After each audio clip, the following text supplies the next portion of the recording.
They expected laughter, a harmless joke, the kind officers make when they think no one important is listening. The Marine captain's smile was casual, confident, careless. He tilted his head toward the old man standing near the back and said, loud enough for others to hear, "So, old-timer, what was your call sign?"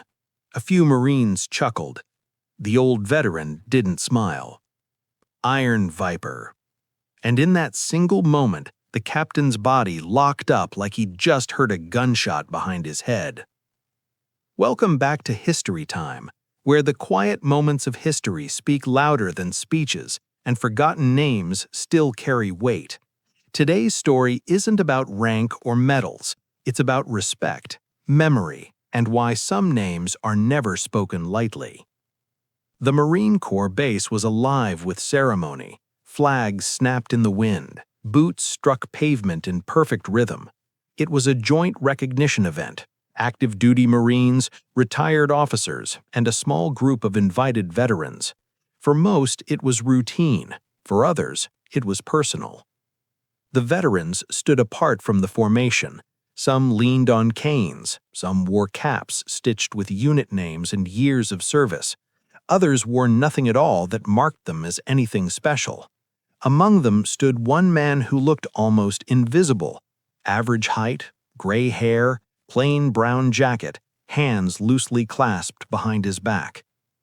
He wasn't trying to be noticed, but he wasn't lost either. He stood with a calm that didn't come from age, it came from experience. Captain Jason Hale was everything the Marine Corps wanted in a young officer. Early 30s, sharp uniform, clean record, recently promoted. He carried himself with confidence earned in training and reinforced by command authority. His Marines respected him. His superiors trusted him. He knew doctrine. He knew history, at least the parts taught in classrooms. As the ceremony dragged on, Hale scanned the crowd. His eyes landed on the old man more than once. Something about him felt off. Not weak, not confused, just still. Too still. Hale leaned toward another officer and murmured, "That guy looks like he wandered in by accident." The other officer shrugged, probably some retired support guy. Hale smirked. He'd been deployed twice. He'd earned his respect the hard way, or so he believed. When the formal portion ended and small groups began forming, Hale found himself near the veterans.